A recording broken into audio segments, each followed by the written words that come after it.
Hello everyone and welcome to a brand new Skyrim build. That's right, it's late 2019 and I'm making a Skyrim build. This one is a character I've had in my mind for a long time, and I thought it was about due he saw the light of day. The video will be split into sections. If you want to skip to or from any segment, you can do so by heading into the description and clicking on the times listed there. For now though, let's just start by going over the skills this character uses.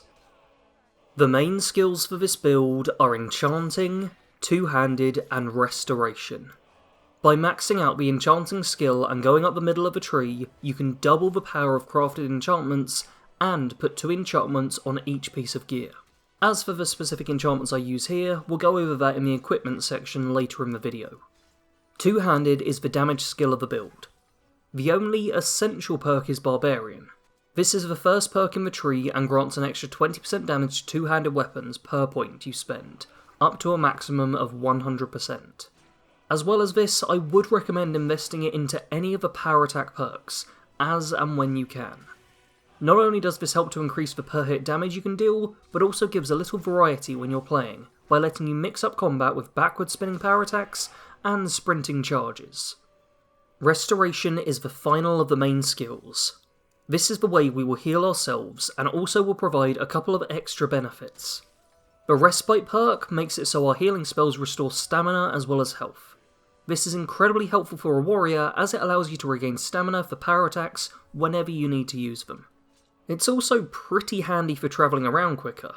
Sprint till your stamina is gone, gain it back with a quick heal, and carry on sprinting. I also got a rank of Recovery which gives an extra 25% magic regen, which is just a perk I've always been a fan of. Additional skills for this character are Smithing, Alteration and Heavy Armour. In the Smithing skill tree you only really need to go up to the Advanced Armours perk, as this will let you improve all your equipment to the highest standard. You can also get the Arcane Blacksmith perk if you want to further improve your equipment after you've enchanted it. Alteration was the skill I spent by far the least perk points in, simply getting Novice and Apprentice Alteration in order to lower casting costs. Alteration was much more a utility skill rather than a focus with this build, so it was more so a case of ensuring I wasn't spending points here that would be better spent elsewhere. Finally, we have Heavy Armour. Along with Smithing, this will help you to raise your armour rating as close to the cap as you can. As you don't use a full set of Heavy Armour, you will only want to spend points in the Juggernaut perk.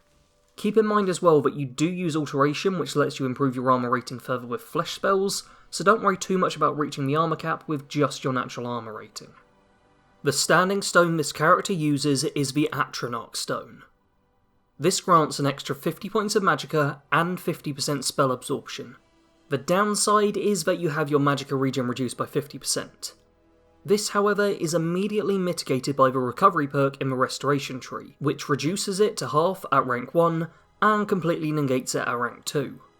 What this means is you're just getting more Magicka to cast spells with, and also get to absorb hostile spells, significantly reducing the damage you take from enemies such as dragons and mages. I also played this character as an Imperial, which gave the Voice of the Emperor power, allowing you to calm nearby people if the situation gets too heated. The weapon for this build is very significant to the character as a whole.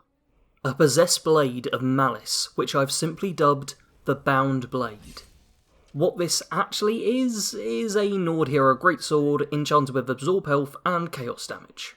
The Nord Hero Greatsword is a weapon you will learn to forge at the end of a companion's questline, and strikes a great balance of power and speed. Although far from the highest damage two-hander out there, it's surprisingly light, helping increase the DPS of a weapon.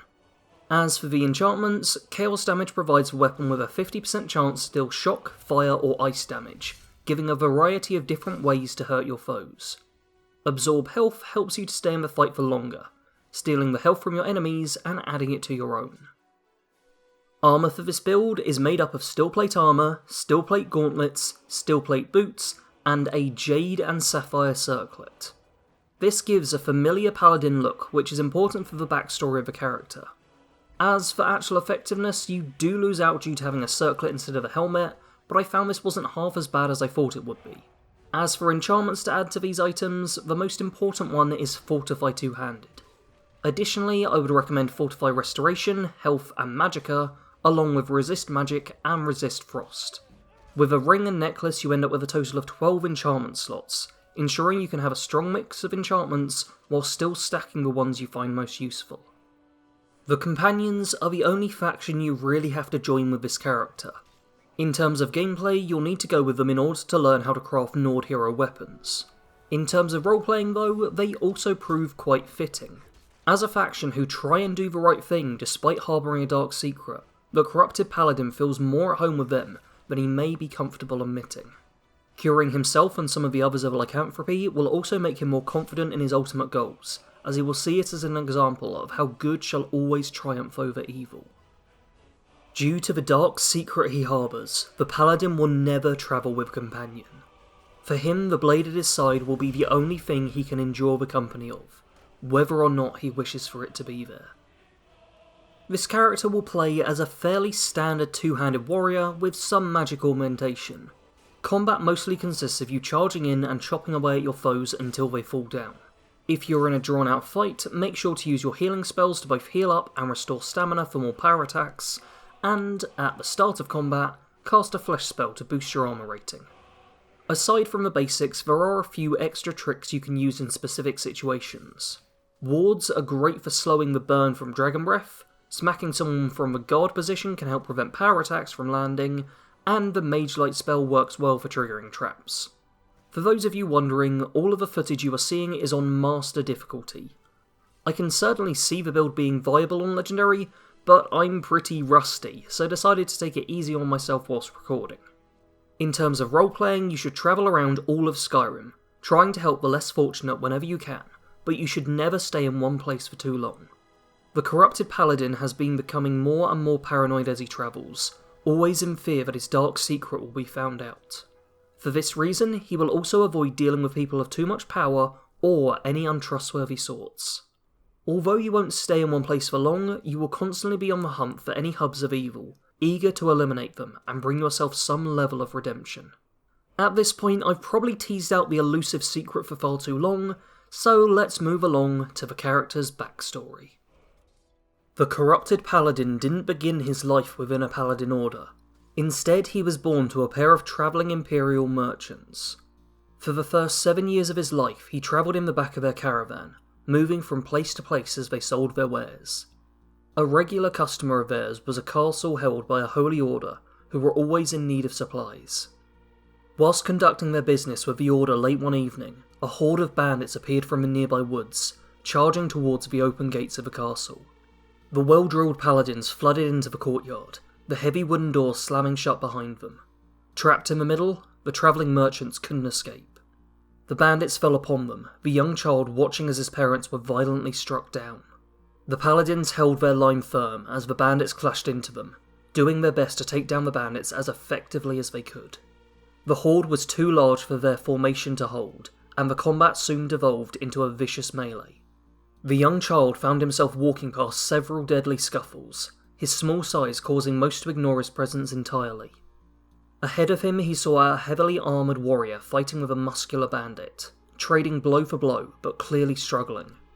The bandit was able to disarm the paladin and kick him to the ground, raising his axe in preparation for the killing blow. As the fallen paladin accepted his fate and silently gave his final prayer, he bore witness to a sword passing through the bandit's chest. As the behemoth fell, he saw the merchant's child stare at what he had done, both saving and taking a life in a single moment. After the fighting was finished, the paladins stood victorious, having routed the bandit horde but at a great cost. The warrior monks took in the young child to train as one of their own. After having saved one of their lives and with nowhere else to go, it was the only right thing to do. Growing up in the citadel, the young paladin studied hard and strove to make a place for himself in his new life. He was always eager to go out into the world and defend those who weren't able to do so for themselves. The elders did not share his wishes, however. They feared that his dark initiation into the order turned his soul violent at a young age.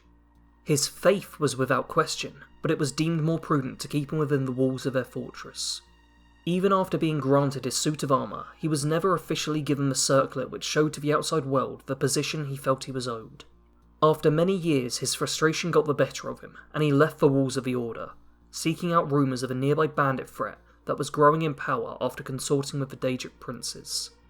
He found them hiding in a cave and slew many of their number before coming across their leader, a babbling madman who was cut down without mercy. After the combat was over, he took a moment's respite. As he knelt and gathered his strength, he noticed a black blade lying on the nearby rocks. Curiosity got the better of him, and he walked over to the conspicuous weapon. As his mail-clad hand grasped its handle, he heard the voice whisper in his mind, revealing to him more than he would have ever wanted to know. In the blink of an eye, he learned that the blade had been bound with the soul of a Daedra. The Daedra in question was seeking revenge on his own kind, as they were the ones to trap it within the sword.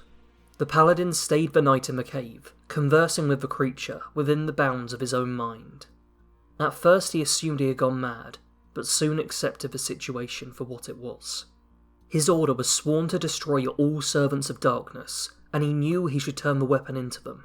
They were fanatical in their pursuits though, and he feared that they would consider him corrupted by its influence after the events that had taken place. Seeing that their goals aligned, he brokered an uneasy alliance with the Bound Blade, agreeing that they would hunt down the Daedra that were residing in Tamriel.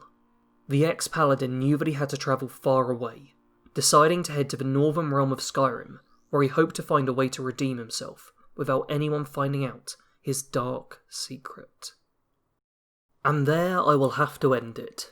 It's been interesting returning to writing character builds. I've in fact had to cut out about half of this character's backstory as I really got a bit too into writing it, so do let me know in the comments if you'd be interested in longer backstories in the future, or if you prefer keeping to a slightly stricter time limit.